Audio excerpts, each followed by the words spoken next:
Porque nesta quarta-feira, mais conhecida como ontem, 6 presidenciáveis lançaram uma carta manifesto em defesa da democracia. O texto é assinado por Ciro Gomes, Eduardo Leite, João Amoedo, João Dória, Luiz Henrique Mandetta e o apresentador Luciano Huck. Os signatários argumentam que o regime democrático está ameaçado e que exemplos não faltam para mostrar que o autoritarismo pode emergir das sombras sempre que as sociedades se descuidam. O ex-ministro da Justiça, Sérgio Moro, foi convidado a assinar a carta, mas alegou razões contratuais do escritório em que trabalha para não chancelar o texto. A empresária Luísa Trajano também teria negado a assinar a carta. Nem Lula, Fernando Haddad, Flávio Dino ou Marina Silva foram chamados. A avaliação dos 6 presidenciáveis é que a esquerda estaria em outro campo político. Agora eu quero saber o seguinte dos nossos 3 comentaristas. Tem aí um simbolismo nessa carta, né? Um certo simbolismo mirando 2022. Mas para que essa frente ampla aconteça, alguém precisa desistir, né? E aí, Mark, quem é que desiste? Primeiro que a esquerda não está fora da carta, não. O Ciro Gomes é de esquerda, o PDT é um partido de esquerda. O Ciro foi ministro do Lula um tempão, então a esquerda está sim nesse campo. O Ciro tenta enganar as pessoas que ele pode ser aí um nome de centro. Não o é. Ciro é um homem de esquerda. E veja, a carta fala que a democracia brasileira está ameaçada. E eu pergunto, qual o fato concreto?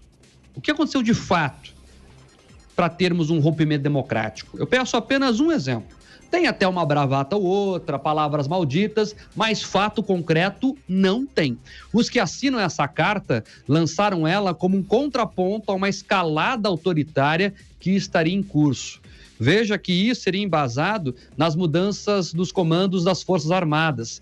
A mudança aconteceu de forma legal, feita com base na Constituição, previsto entre os poderes do presidente da República. E o episódio só serviu para reforçar que as Forças Armadas são instituições sólidas que refutam qualquer tipo de rompimento democrático. Esse episódio só mostrou isso, inclusive a avaliação de gente da própria esquerda. E outra coisa, esse pessoal aí que assinou a carta, vamos falar aqui do Ciro, comecei falando dele, vamos aprofundar no Ciro. O Ciro é um autêntico coronel do interior. O que vem falar de democracia? O Ciro é irmão daquele que jogou uma retroescavadeira em manifestantes que desaprovavam o governo dele. O Constantino nos lembrou no grupo do 3 em 1 aqui hoje, vou trazer essa indiscrição, lembrando que o Ciro Gomes elogia a democracia venezuelana. Vá-se saber onde se acha democracia na Venezuela, mas o Ciro acha que é uma democracia. Já foi ministro do PT, então vai dizer que o Ciro Gomes é democrata? E para terminar, a carta expôs o racha do PSDB, né? Veja ali que o Leite e o Dória assinam o texto como presidenciáveis, o que expõe de uma vez por todas o racha do PSDB, que é um racha em 3 vias, né? Porque a terceira via, que o próprio PSDB já admite, via Fernando Henrique Cardoso, é uma possível aliança com Lula. Então essa carta aí foi divulgada ontem, mas serve mais para hoje, viu, Paulo? Dia 1º de abril. Muito bem, Marcos Souza. Tem um ponto nessa carta, minha querida Amanda Klein, que me chama bastante atenção.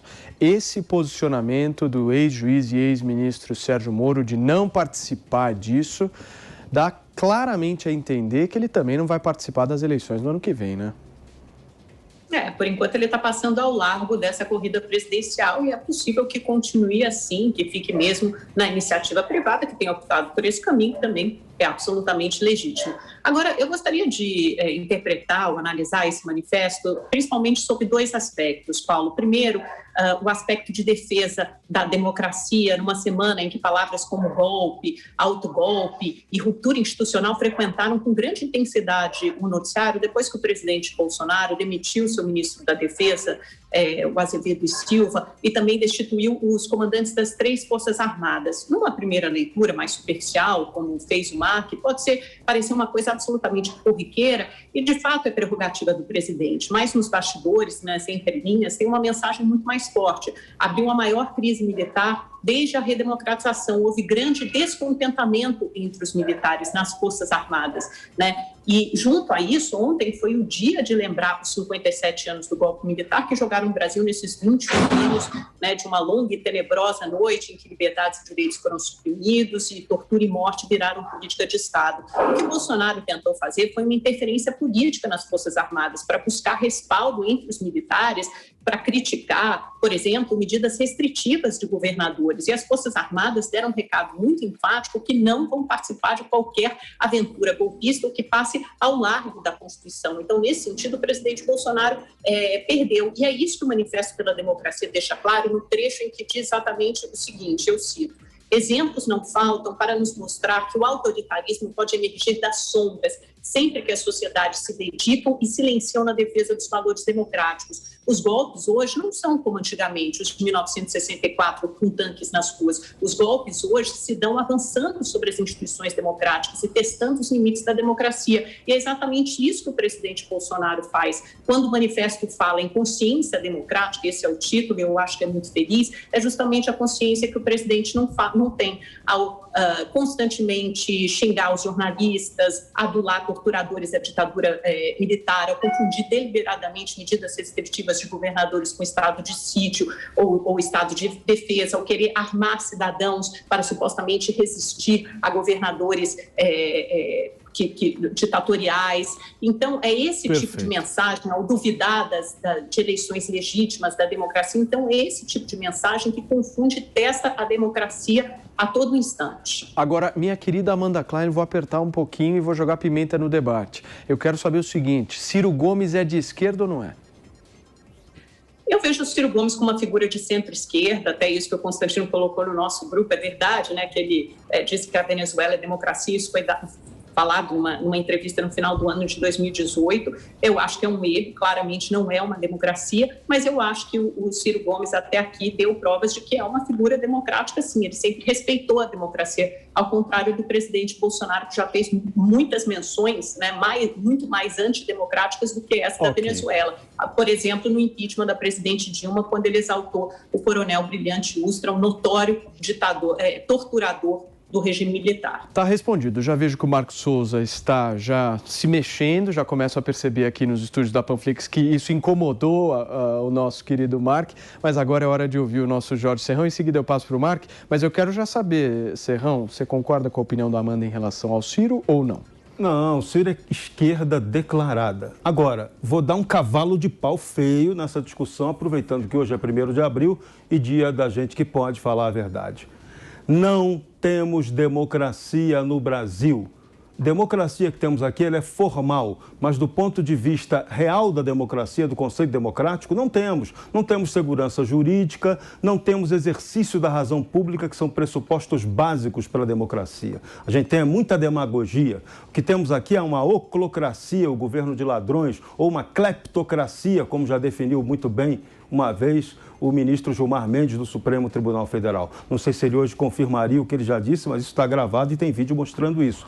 Cleptocracia, o Brasil é governado por bandidos, por ladrões, governo do crime institucionalizado. Aquilo que eu disse ontem e repito, associação delitiva entre bandidos de toda espécie e a máquina estatal. Sem a presença do Estado, o crime não se organiza. Então, quando você tem crime organizado, infelizmente, você não tem democracia. Tem só aspecto de democracia. E essa carta é uma enganação. Essa carta de ontem, desses presidenciáveis, ela é apenas um desenho do que está sendo desenhado como estratégia política, que é o quê? Eles querem descobrir e inventar um candidato de centro-esquerda que até agora não foi arrumado. Ninguém sabe quem pode ser. Aposta-se numa polarização entre o Bolsonaro e o Lula, mas o caminho do meio não está desenhado. E os analistas apostam que esse seria o caminho certo a ser percorrido. O problema é achar o candidato para encarar essa briga.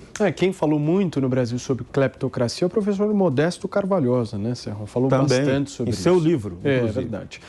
Marcos Souza, vai lá, querido. Eu já sei que você vai discordar da Amanda, então manda bala.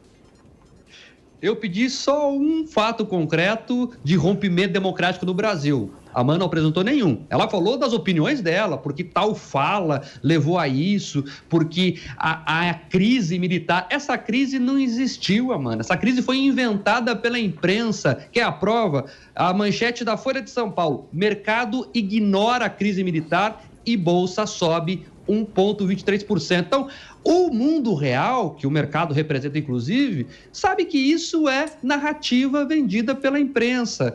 Parte da imprensa que tem uma militância forte no campo da esquerda e que qualquer vírgula que o presidente faz tenta construir uma história de golpismo. Essas palavras golpe aí foram trazidas pela imprensa. Alguém do Exército falou em golpismo?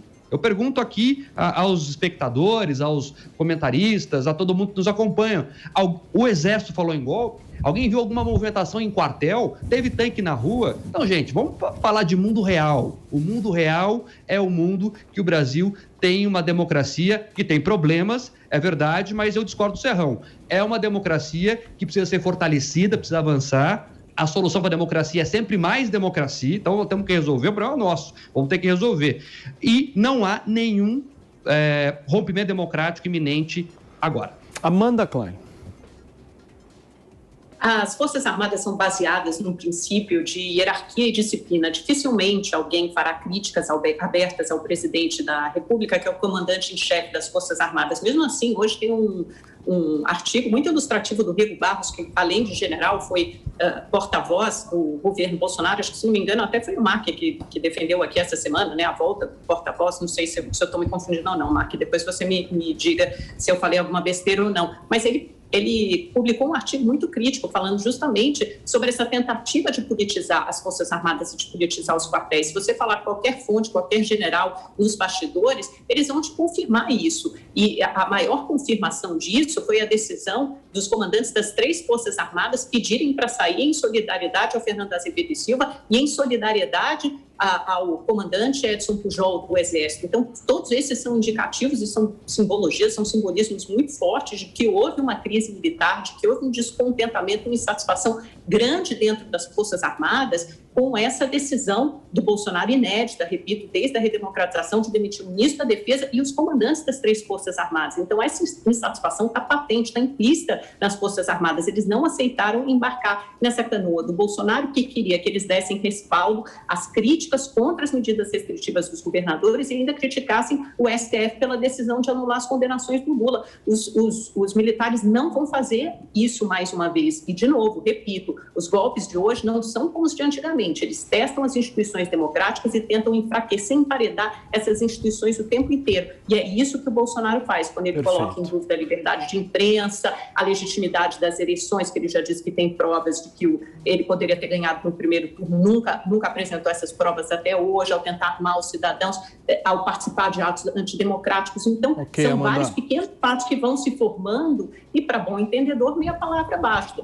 Em vez Amanda, de você olhar vamos só lá, a foto, Amanda, se a gente perdão. olhar o filme inteiro, isso fica muito claro. Vai lá, Mark. Tá bom. Não, vamos lá, Amanda, vamos lá. Tentar armar os cidadãos. Isso é um absurdo, você está falando. A lei prevê isso. Os cidadãos votaram você lembra muito bem, nos anos 90, e decidiram que sim, se tem o direito do Brasil de comprar armas. Então o presidente está só fazendo o que a população já decidiu. Outra coisa, nós somos jornalistas, Amanda, temos que ter cuidado com as palavras. Você sabe muito bem o que significa golpe. Golpe significa quando você rompe com o sistema posto.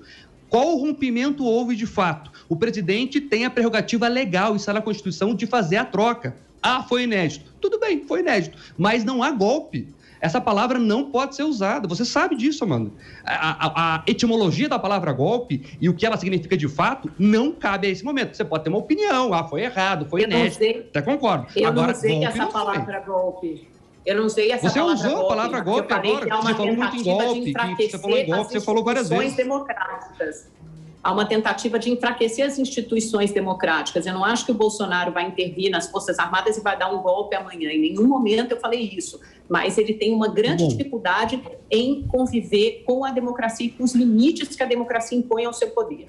Queridos, deixa eu ouvir um pouco o Serrão sobre isso. Vai lá, Serrão. Vamos lá. Golpe é quando, por exemplo, um Supremo Tribunal Federal, que se acha cúpula do Poder Judiciário, mas não é, toma decisões que afrontam o que está claramente escrito na Constituição. Então, isso é golpe. Isso é um rompimento das instituições democráticas. Isso aconteceu, tem vários. Se pegar a lista vai ser longa. Outro dado grave da democracia brasileira: 618 mil pessoas foram assassinadas entre 2007 e 2017 no Brasil.